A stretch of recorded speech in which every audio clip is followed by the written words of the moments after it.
우리 인사들 한번 또 나누실까요? 주님의 이름으로 환영합니다. 주님의 이름으로 환영하며 축복합니다. 하나님께서 만드신 그 세상의 이치 원리를 보면 그 속에 어떤 질서가 있고 하나님께서 근본적으로 주신 그 이치 원리가 있습니다. 우리나라 뭐 속담에도 콩 심은데 팥나지 않잖아요. 콩 심은데 콩이 나고 팥 심은데 팥이 난다라고 그렇게 이야기를 하는데, 사람이 무엇을 심느냐, 무엇을 뿌리느냐에 따라서 거둬들이는 그러한 열매가 다른 것이죠. 그래서 우리 인생이 이 땅에서 선을 행하면 선의 그 어떤 그 결과를 맺게 되고, 또 악의 씨를 부르면 거기에 걸맞는 그 열매를 거둬들인다는 것이죠. 그래서 이 땅에서 착한 일을 하면은 사람들이 그를 또 칭찬하고 그를 높여주지만, 이 세상에 죄를 범하면 이 세상에서는 감옥하게 되어지죠. 그것이 이제 하나의 그 이치고 원리입니다. 그런데 이러한 이치는 하나님께서 제정하신 원리이고 또 이치이기 때문에 이 세상 역사 끝에 하나님께서 온 세상을 심판하실 때, 또 모든 인생을 심판하실 때 각 사람이 행한 대로 심판하셔요. 우리가 행한 대로 하나님께서는 모든 인생을 그 기준에 근거해서 심판하십니다. 그래서 하나님을 알지 못하는 이방인들은 하나님께서 그들의 그 본성에, 그들의 마음에 새겨준 법, 하나님의 법, 그 법이 율법이에요. 그러니까 이방인들은 하나님께서 그들의 마음속에 본성에 새겨준 법에 의해서 심판을 받습니다.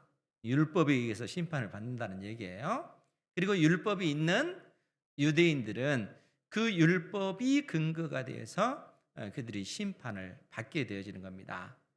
그래서 성경은 유대인이 되었든 이방인이 되었든 다 하나님의 심판을 받게 될 텐데, 그들이 각 사람이 행한 대로 심판을 받을 것이다 라고 그렇게 선언하고 있다는 거예요. 그런데 여기에 대해서 반론을 제기하는 사람들이 있습니다. 그 사람들이 누구냐면은 유대인들이에요. 왜냐하면은 아니 그러면 유대인이나 이방인이나 결국 하나님께서 같은 기준으로 하나로 그렇게 취급하시는가? 이런 의문을 갖는 거예요. 왜냐하면은 유대인들에게는 하나님의 율법이 있고 그들이 하나님의 언약 백성이다 하는 표인 할례를 그들이 가지고 있기 때문에 그렇습니다. 할례라고 하는 것은 하나님의 언약 백성이다라고 하는 그러한 어떤 표를 겉으로 증명하는 것이 바로 할례인 것이죠. 그러니까 유대인들의 입장에서는 아니 우리는 이 율법을 가지고 있고 그리고 언약 백성의 표라고 하는 이 할례를 가지고 있는데, 그런 우리가 어떻게 이방인들과 똑같이 취급받을 수가 있단 말인가? 우리에게는 율법이 있고 언약 백성의 표인 할례가 있기 때문에 이러한 것이 우리를 하나님의 언약 백성으로서의 그 삶을 보증해 줘야 되는 것 아니냐. 즉 우리가 이 율법과 할례가 우리에게 있기 때문에 우리는 구원받아야 마땅하지 않느냐, 이렇게 그들은 생각한다는 거예요. 그런데 하나님께서는 유대인이 됐든 이방인이 됐든 모든 사람들이 그들의 행위대로 심판을 받는다라고 얘기해요. 여러분들도 마찬가지예요. 여러분들도 여러분들의 행위대로 심판을 받는 겁니다.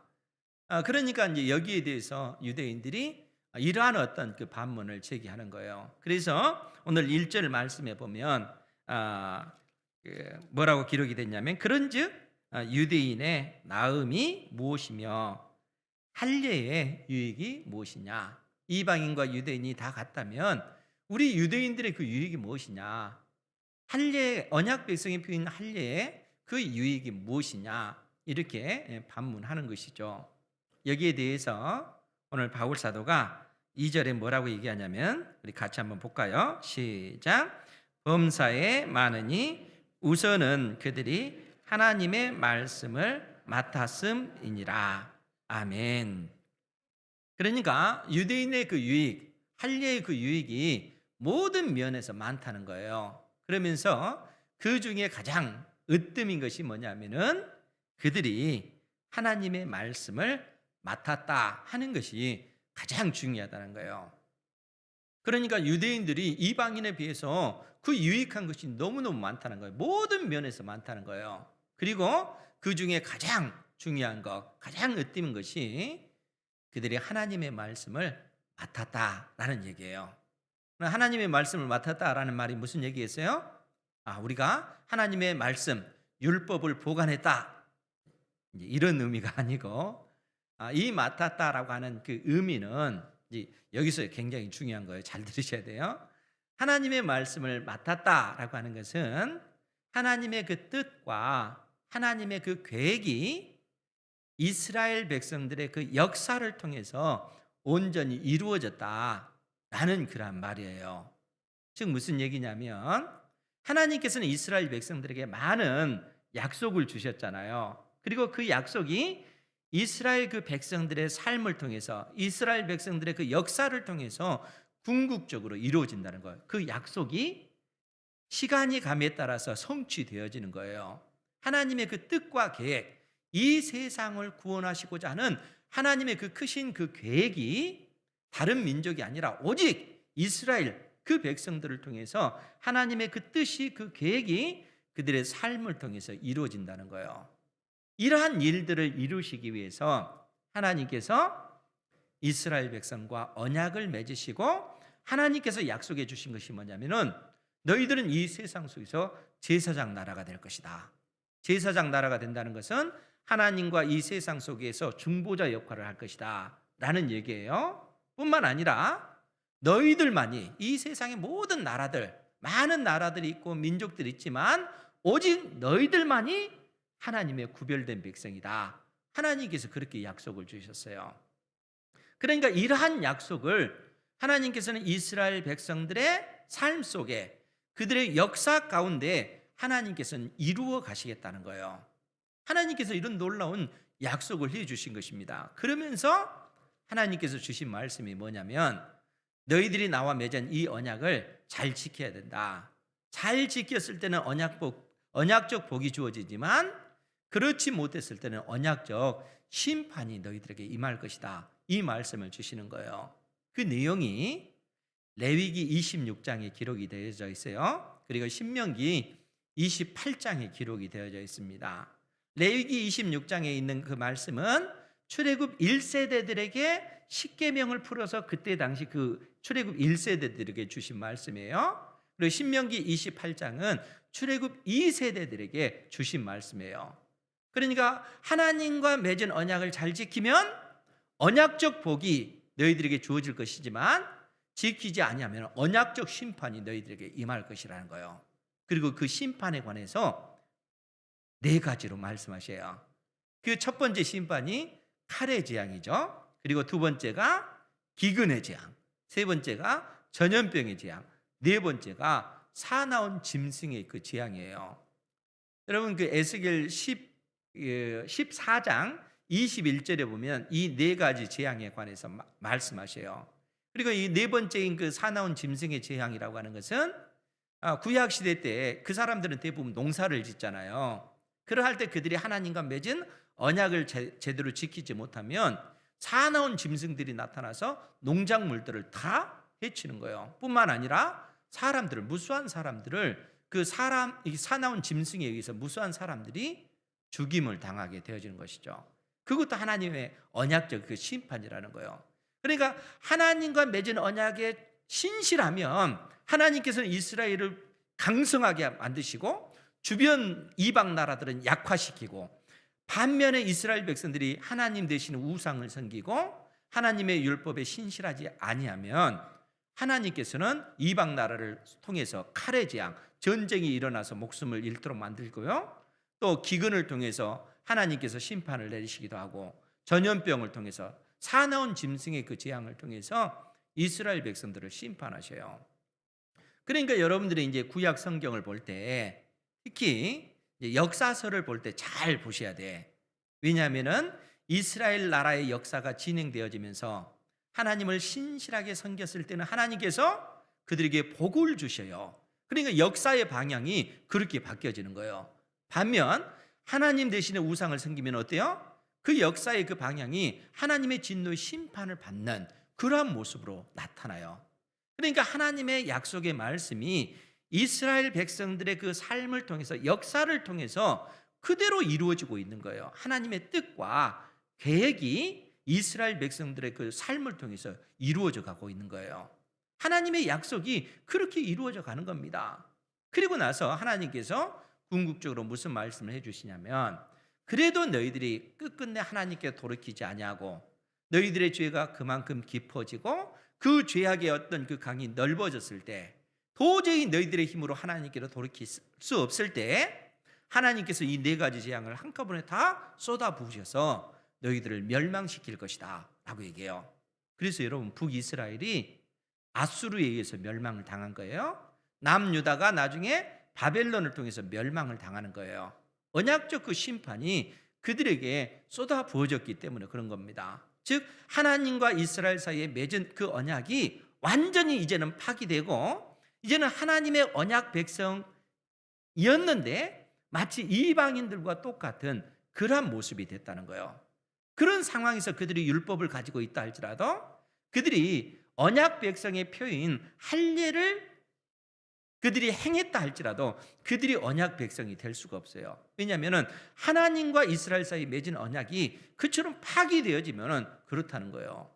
그러니까 이런 상황 속에서 오늘 바울 사도가 3절에서 뭐라고 얘기를 하냐면은, 어떤 자들이 믿지 아니하였으면, 즉 어떤 자들이 하나님을 믿지 아니하고 하나님의 약속의 말씀을 믿지 아니하였으면 어찌하리요?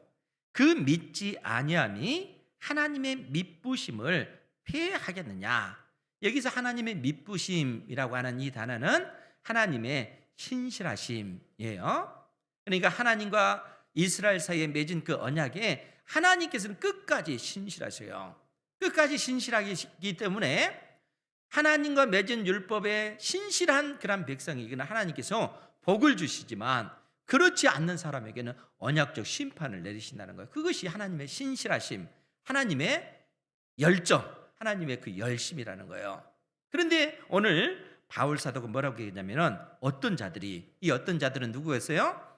유대인들을 얘기하는 거예요. 이 유대인들이 믿지 아니하였으면, 즉 그 말은 하나님과 맺은 언약에 신실하지 아니하고 언약을 파기했다면 어찌하리요? 그들이 믿지 아니한 이것 때문에 하나님의 그 신실하심, 하나님과 이스라엘 사이에 맺은 그 언약이 파기되겠는가? 라고 그렇게 얘기해요. 여러분 어떨 것 같아요? 바울 사도는 그럴 수 없다라고 얘기해요. 결코 그럴 수 없다는 거예요. 왜 그럴까요? 하나님과 이스라엘 사이에 맺은 언약은 피의 언약이에요. 무슨 얘기냐면은 하나님께서 친히 약속해 주시길, 내가 반드시 너희들을 제사장 나라, 이 세상 속에서 구별된 백성 되게 해주겠다. 하나님께서 생명을 걸고 약속하셨어요. 하나님께서 내가 이걸 이루지 못하면 쪼갠 짐승과 같이 저주받아도 좋다. 하나님께서 그렇게 약속을 해주셨어요. 그러니까 이스라엘 백성들이 하나님 앞에 맺은 언약을 파기했다 할지라도 하나님의 그 신실하심은 결코 폐할 수가 없다라고 지금 바울 사도가 얘기하는 거예요. 그래서 4절 말씀에 우리 같이 한번 보죠. 긴 9절인데 같이 봅니다. 시작. 그럴 수 없느니라. 사람은 다 거짓되되 오직 하나님은 참되시다 할지어다. 기록된 바 주께서 주의 말씀에 의롭다함을 얻으시고 판단 받으실 때에 이기려 하심이라 함과 같으니라. 아멘. 바울 사도는 결코 그럴 수 없다. 하나님의 그 신실하심은 결코 피할 수 없다. 하나님께서 우리에게 약속하신 그 언약은 결코 피할 수 없다. 이렇게 선언하는 거예요. 그러면서 사람은 다 거짓되되, 이 사람은 유대인이 되었든 이방인이 되었든 다 하나님 앞에 다 거짓된 존재들이라는 거예요.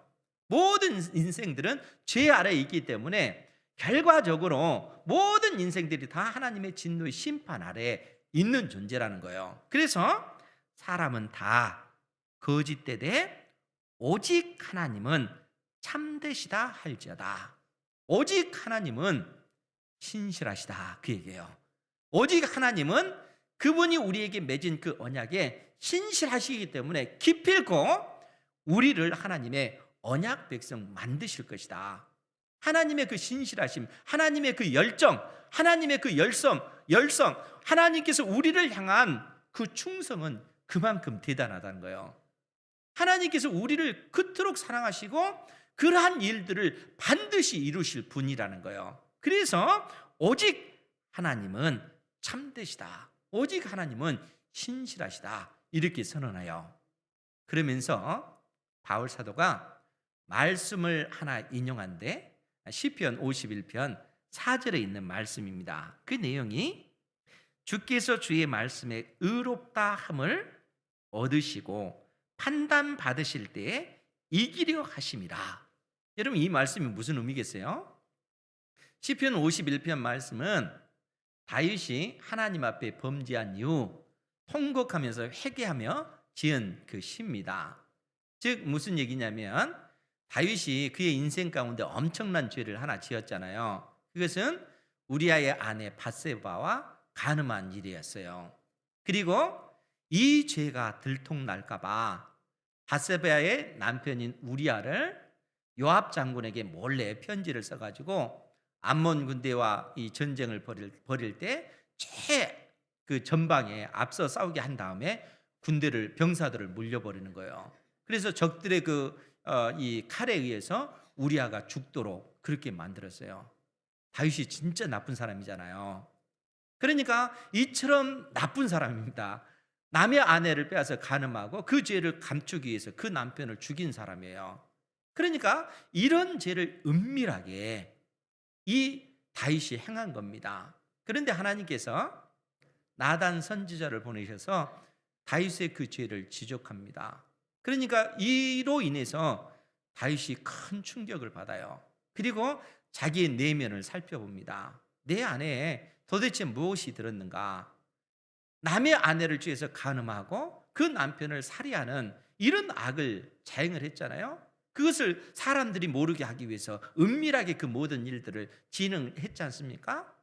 자기 속에 그런 죄가 있다는 거예요. 내 속에 그런 뿌리 깊은 그 죄, 도저히 소망 없는 그러한 죄가 자기를 주장하고 있는 그 모습을 발견한 겁니다. 그러니까 이로 인해서 다윗이 하나님 앞에 통곡하는 거예요. 그러면서 고백하는 그 고백의 내용이 바로 이 말씀이에요. 주께서 주의 말씀에 의롭다 함을 얻으시고, 즉 주님께서 심판하신 그 심판은 의로운 것이라는 거예요. 주님께서 다윗에게 너는 하나님 앞에 범죄했다, 죄인이다, 이렇게 선고한 것에 대해서 하나님의 그 심판의 말씀은 지극히 당연합니다. 주님의 그 판단은 의로우십니다 라고 그렇게 고백하는 거예요. 그러면서 판단 받으실 때 이기려 하심이라. 하나님께서 판단하신 것은 전적으로 100%다 옳다 하는 거예요. 재판정에서 그 판사가 선고한 그 모든 것은 다 옳다는 거예요. 그러니까 하나님께서는 의로우시니까, 하나님께서는 신실하시니까 하나님께서 판단하신 그 모든 것들은 100%다 옳습니다. 하나님, 내가 죄인입니다. 다윗이 그렇게 고백을 하는 거예요. 그러니까 하나님 앞에 온전히 그렇게 엎드리는 것이죠. 그런데 여러분, 다윗은 이처럼 하나님의 그 말씀이 그의 영혼 가운데 비춰질 때 하나님, 나는 죄인입니다, 이렇게 고백하는데 실상 하나님의 말씀이 비춰짐에도 불구하고 양심의 화인 맞은 자처럼 그것을 거부하는 존재들이 있다는 거예요. 오히려 하나님의 말씀을 왜곡하고 조롱하는 그러한 존재들이 있다는 거예요. 여러분, 오늘 말씀에도 역시 마찬가지입니다. 5절 말씀에 보면 그러나 우리 불의가, 지금 유대인들이 하는 얘기예요. 우리 불의가 하나님의 의로움을 드러나게 하면 무슨 말 하리요? 내가 사람의 말하는 대로 말하노니 진노를 내리시는 하나님이 불의하시냐?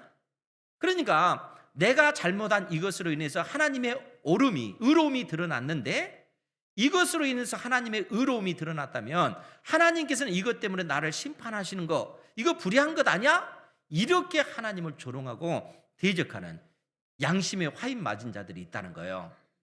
지금 다윗이 그러한 사람들의 그 논리를 지금 이렇게 얘기하는 거예요. 그래서 뭐라고 얘기해요? 6절에 결코 그렇지 아니하리라. 만일 그러하면 하나님께서 어찌 세상을 심판할 수가 있겠느냐라고 그렇게 얘기하는 거예요.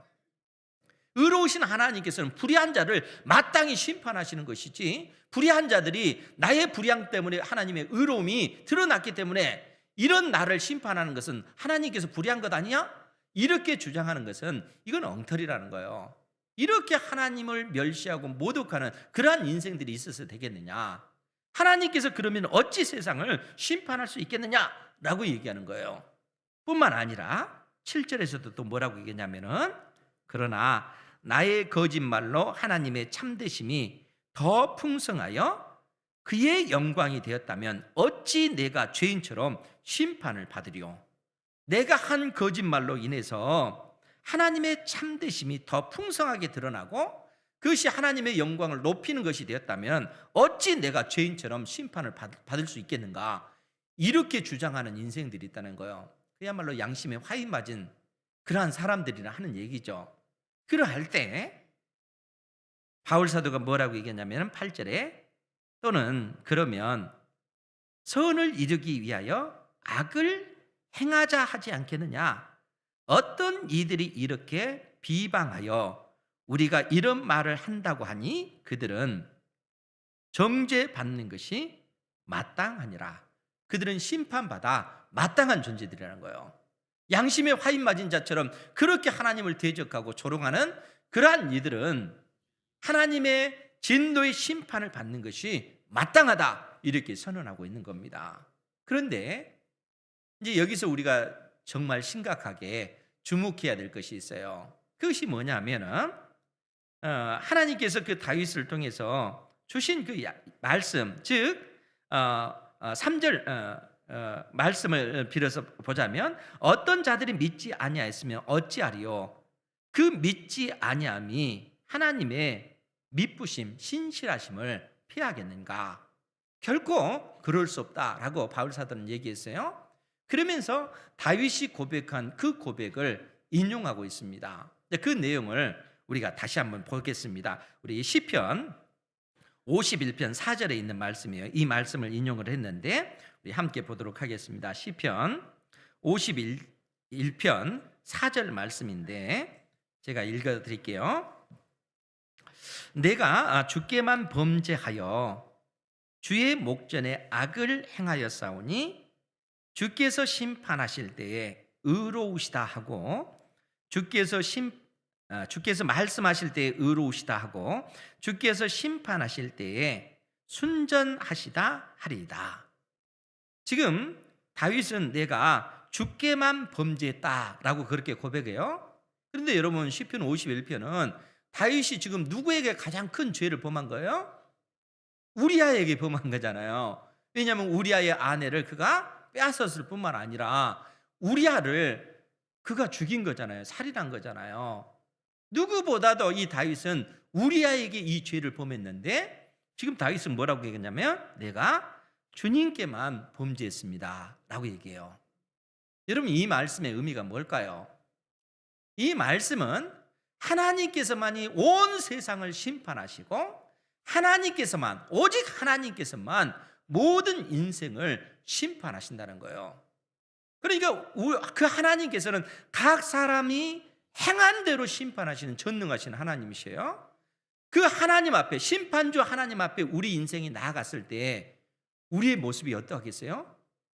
얼마나 두렵고 얼마나 무섭겠습니까? 우리의 죄를 심판하실 유일한 분은 하나님이셔요. 다윗이 우리에게 범한 그 죄를 우리아가 심판하는 것 아니에요? 그렇기 때문에 다윗이 그가 우리아에게 범한 그 죄는 정말 심각하고 무시무시하고 엄청난 것이지만, 그러함에도 불구하고 온 세상을 심판하시고 모든 인생을 심판하시는 그 하나님 앞에 우리 인생이 섰을 때 우리는 감히 우리가 이 땅에서 범한 그 죄와 비교할 수 없는 엄청난 두려움과 그 공포 앞에 하나님 앞에 서게 될 거라는 거예요. 그래서 다윗이 내가 주님께만 범죄했습니다, 그 얘기예요. 그만큼 하나님의 진노의 심판이 무섭고 두렵기 때문에 그런 것입니다. 온 세상의 인생들이, 유대인뿐만 아니라 모든 이방인들이 그러한 하나님의 진노의 심판을 받을 수밖에 없는 거예요. 그렇기 때문에 다윗은 그러한 고백을 하고 나서 내가 주께만 범죄하여 주의 목전에 악을 행하였사오니, 주께서 말씀하실 때, 즉 주님께서 심판하실 때 주님께서 하신 그 모든 말씀은 전적으로 옳습니다. 전적으로 의로우십니다, 그 얘기입니다. 주님께서 말씀하실 때 의로우시다 하고, 주께서 심판하실 때 순전하시다. 주님께서 심판하신 그 말씀은 순전하여 흠이 하나도 없다는 거예요. 전적으로 하나님의 진노의 그 심판을 내리시는 것은 전적으로 옳습니다. 모든 인생, 유대인뿐만 아니라 이방인들 역시 모두 다 하나님의 진노의 심판을 받는 것, 그것은 당연한 것입니다. 왜냐하면 그것이 하나님의 언약적 신실하심이기 때문에 그렇다는 거예요. 여러분 그렇잖아요. 하나님과 이스라엘 사이에 맺은 그 언약에 이스라엘 백성들이 불순종했을 때 하나님께서는 칼의 재앙을 통해서, 기근의 재앙을 통해서, 전염병의 재앙을 통해서, 사나운 짐승의 재앙을 통해서 그들을 심판하시잖아요. 그들이 돌이키지 아니하니까 이 네 가지 재앙을 한꺼번에 쏟아부으셔서 그들을 멸망시키셨잖아요. 그것이 하나님의 언약적 신실하심이라는 거예요. 열심이라는 거예요. 그 전능하신 하나님, 그 하나님께서 가지신 그 모든 그 권세와 그 능력을 가지고 범죄한 이스라엘을 향하여 그 진노를 쏟아부으시는 거예요. 얼마나 무섭습니까? 그것이 하나님의 신실하심입니다. 하나님의 열정이라는 거예요. 하나님의 그 열심이 그렇게 나타나는 거예요. 언약의 그처럼 하나님께서는 신실하시기 때문에 그렇다는 거예요. 그런데 이것은 언약의 한 측면이에요. 또 다른 면이 있는데, 오늘 다윗이 시편 51편 1절에서 뭐라고 얘기하냐면은, 하나님이여 주의 인자를 따라 내게 은혜를 베푸시며 주의 많은 긍휼을 따라 내 죄악을 지워주소서. 하나님의 그 언약적 자비하심으로 내 죄를 아주 깨끗하게 지워주십시오. 마치 범죄하지 않는 것처럼 그 죄를 완전히 삭제해 주십시오, 이렇게 요구해요. 당당히 이렇게 요구할 수 있는 그 이유가 뭐냐면은, 하나님이여 주의 인자하심을 따라서 그렇게 해달라는 거예요. 그 인자하심이 뭐겠어요? 하나님의 언약적 사랑, 헤세드, 무한한 사랑. 우리가 하나님 앞에 범죄했다 할지라도 그 죄를 깨닫고 하나님 앞에 나가서 하나님 내가 범죄했습니다, 통곡하면서 하나님 나를 불쌍히 여겨주십시오 라고 하면 하나님께서는 우리의 그 기도를 들으시고 우리의 죄를 완전히 맑게, 그야말로 없는 것처럼 그렇게 지워주신다는 거예요. 그것이 하나님의 언약적 자비입니다. 하나님께서는 이 일을 이루시기 위해서 끝까지 우리에게 신실하셔요. 그러면 신실하신 하나님의 그 언약적 사랑이 어떻게 나타날까요? 하나님의 언약적 사랑의 그 결정체가 뭘까요? 그 결정체가 바로 예수님의 십자가예요. 여러분, 그래서 바울 사도가 로마서 1장 7절 말씀을 통해서 복음에는 하나님의 의가 나타나서, 복음이 뭐라고 했어요? 복음은 바로 우리 주 예수 그리스도가 복음이라는 거예요. 이 복음에는 하나님의 의, 하나님의 신실하심, 하나님의 언약적 그 열심이 이 복음에 나타난다는 거예요. 하나님의 언약적 열심이 어떻게 나타났을까요? 이 땅에 우리 주 예수 그리스도, 하나님이신 그분이 우리와 똑같은 육체를 입고 오셨고, 택한 백성들의 그 모든 죄, 율법의 그 저주를 그의 몸에 짊어지시고 십자가에 못 박혀 죽으셨습니다. 그리고 그 죽음의 권세를 이기고 부활하셨어요. 그리고 누구든지 예수 그리스도를 믿기만 하면 우리의 모든 죄가 다 용서함을 받습니다. 하나님께서 우리를 의롭다 하시고 우리 안에 하나님의 성령을 부어주시는 거예요. 여러분, 십자가는 두 가지가 담겨져 있어요. 십자가는 하나님의 언약적 심판이 담겨져 있는 겁니다. 예수님께서는 율법의 저주를 받으셔서 십자가에 못 박혀 죽으셨어요. 하나님께서 저주하신 것입니다.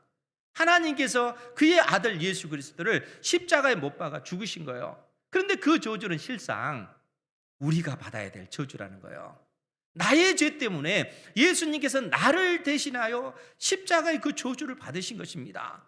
하나님께서 대신, 우리 주님께서 나를 대신해서 심판을 받으신 거예요. 동시에 나의 주님께서 나의 죄 때문에 십자가에 못 박혀 죽으신 하나님의 아들이라는 사실을 믿기만 하면 믿는 자에게 구원을 베푸시는 하나님의 놀라운 사랑이 그 십자가에서 나타났다는 거예요. 하나님의 그 열정이 그 십자가에 나타난 거예요. 그래서 복음에는 하나님의 신실하심이 나타난 거예요. 그 신실하심은 하나님께서 범죄한 자를 향하여 진노하시는 하나님의 신실하심, 또 하나님 앞에 은혜를 구하는 자에게 한량없는 언약적 자비를 베풀어 주신 하나님의 그 뜨거운 사랑, 그 뜨거운 사랑이 그 십자가에 있는 거예요. 그래서 우리가 그 십자가를 통해서 예수 그리스도를 믿음으로 말미암아 의롭게 되어졌고, 의롭게 되어진 우리에게 하나님의 성령이 임하셨으며 진리의 성령께서 우리의 굳은 마음을 제거하시고 부드러운 마음을 갖게 하셔서 하나님을 사랑할 수 있는 존재, 내 이웃을 사랑할 수 있는 존재, 하나님의 율법을 지켜 행할 수 있는 존재로 만드셨다는 거예요. 그러니까 구약 시대 때 그 육신의 그 할례라고 하는 것은 결국 하나님의 말씀을 통해서 우리에게 끊임없이 가르쳐 주는 것이 육신의 할례가 중요한 것 아니다, 마음의 할례를 받아야 된다. 그래서 하나님께서 그 약속의 말씀을 주셨잖아요. 그리고 그 약속을 이루시기 위해서 이 땅에 예수 그리스도께서 죽으신 거예요. 그리고 우리 주님께서 예수 그리스도를 믿는 자에게 하나님의 성령을 부어주신 것입니다. 그래서 여러분, 에스겔서 11장 19절 말씀에 보면, 19절 20절 말씀이에요. 제가 읽어드릴게요. 거기 보면 내가 그들에게 한 마음을 주고 그 속에 새 영을 주며, 이 새 영을 주었다는 것은 거듭난 영을 여러분들에게 주셨다는 거예요. 예수님을 믿음으로 말미암아 여러분들에게는 이제는 거듭난 영이 되어졌다는 거예요. 새 영을 주며 그 몸에서 돌 같은 마음을 제거하고 살처럼 부드러운 마음을 주어 마음의 할례가 우리 속에 이루어지는 거예요.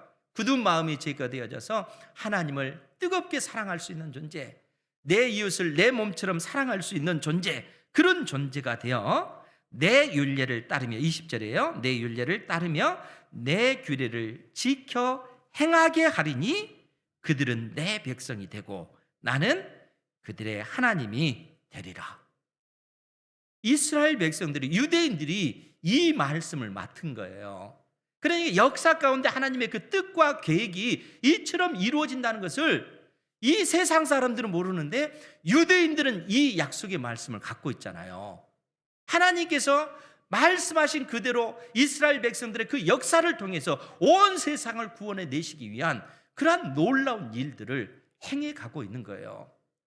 이 놀라운 그 특권, 이런 은혜를 유대인들이 가진 거예요. 그러니까 그들이 하나님의 말씀을 통해서 하나님께서 역사 가운데 이러한 일들을 이루시구나, 믿음의 눈으로 바라봤으면 그 믿음이 그들을 구원해 내는 것이죠. 하나님은 신실하신 하나님이십니다. 오직 하나님은 참되신 분이에요. 사람들은 거짓되지만 오직 하나님은 참되시다, 신실하시다.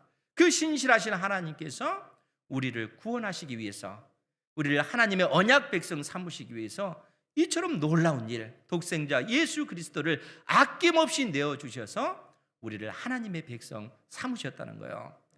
이런 사랑을 입은 우리가 이 세상에서 무엇이 들었겠어요?